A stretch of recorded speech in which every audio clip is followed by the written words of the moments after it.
मित्रों, कहा जा सकता है कि महाभारत की कथा की शुरुआत सत्यवती से होती है, जो धृतराष्ट्र और पांडु की दादी थीं।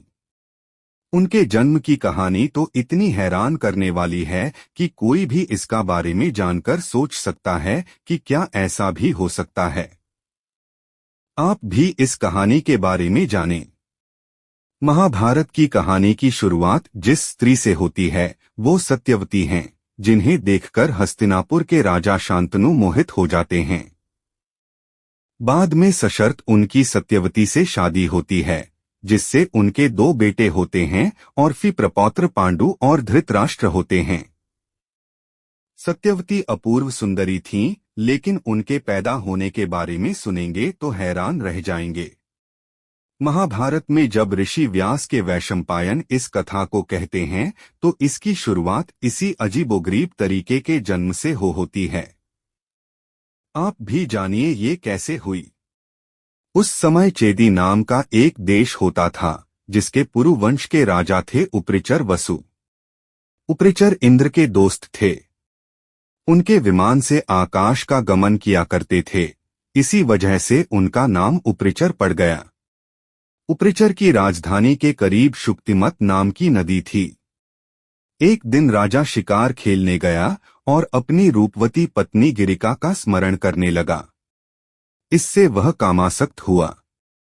कथा कहती है, इससे उसका वीर्य स्खलित हो गया। उसने इसे एक बाज पक्षी को दिया और कहा कि इसे उसकी पत्नी तक पहुंचा दिया जाए।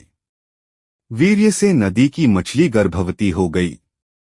जब बाज वहां से इसे लेकर उड़ा तो रास्ते में उस पर आक्रमण हो गया। नतीजतन ये वीर्य नदी में गिर गया। उस समय नदी में एक अप्सरा रहती थी, जिसका नाम अद्रिका था।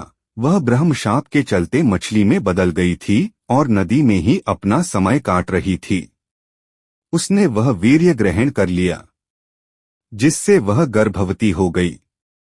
मछली के गर्भ से मछुआरे को मिले एक लड़का और एक लड़की। 10वें महीने एक मछुआरे ने जाल फेंका और ये मोटी सी मछली उसके जाल में फंस गई।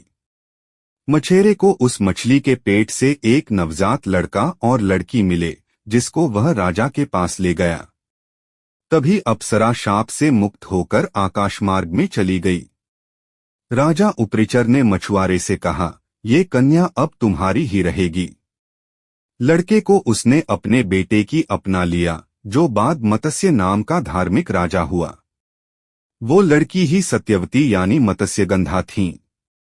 अब आप सोच रहे होंगे कि इस लड़की का क्या हुआ। ये लड़की जैसे जैसे बड़ी होती गई, वैसे वैसे बहुत खूबसूरत होती गई। लेकिन चूंकि वह मछुआरों के साथ उन्हीं की बस्ती में रहती थी, लिहाजा नाम मत्स्यगंधा पड़ा। वही सत्यवती थी। उसके देह ऐसी सुगंध निकलती थी कि दूर दूर तक उसका भान हो जाता था। इसलिए उसका एक नाम योजनगंधा भी था। इस तरह राजा शांतनु से सत्यवती की शादी हुई। एक दिन जब राजा शांतनु यमुना तट के करीब वन में थे तो उन्हें एक मोहक सुगंध का एहसास हुआ। जब उन्होंने सुगंध का पीछा किया तो ये एक रूपवती कन्या के पास जाकर खत्म हुई। वह सत्यवती थीं। राजा के पूछने पर उन्होंने अपना परिचय देते हुए कहा, मैं धीवर जाति की कन्या हूँ। पिता के आदेशानुसार नाव चलाती हूँ।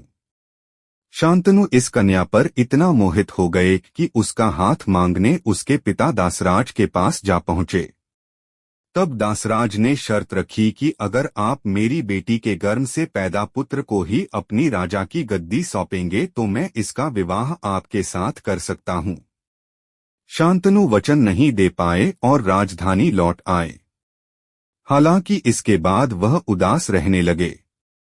जब उनके पुत्र देवव्रत को इसका पता लगा तो वह खुद मछुआरे के घर गए और वचन दिया कि ना तो मैं आजीवन विवाह करूंगा, तो इस वजह से मेरा कोई पुत्र भी नहीं होगा जो सत्यवती के बेटों की राह में आएगा।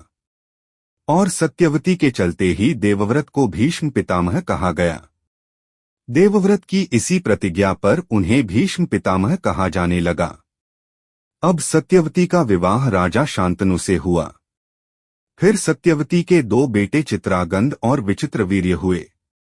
चित्रागंध की युद्ध में मृत्यु हो गई तो विचित्रवीर्य भी कुछ सालों बाद बीमारी से चल बसे। उनकी 2 रानियां थीं, अंबिका और अंबालिका, दोनों बहनें थीं। दोनों बहनों का नियोग महर्षि व्यास से कराया गया, जिससे फिर पांडु और धृतराष्ट्र ने बेटों के रूप में जन्म लिया। क्या है नियोग और इसको महर्षि व्यास ने क्यों किया? आप ये सोच रहे होंगे कि ये नियोग क्या होता है और इस नियोग को महर्षि व्यास से ही क्यों कराया गया। प्राचीन समय नियोग मनुस्मृति में पति द्वारा संतान उत्पन्न न होने पर या पति की अकाल मृत्यु की अवस्था में ऐसा उपाय था जिसके अनुसार स्त्री अपने देवर अथवा समगोत्री से गर्भाधान करा सकती थी। अब ये सत्यवती ने महर्षि व्यास से क्यों कराया, ये भी जानते हैं।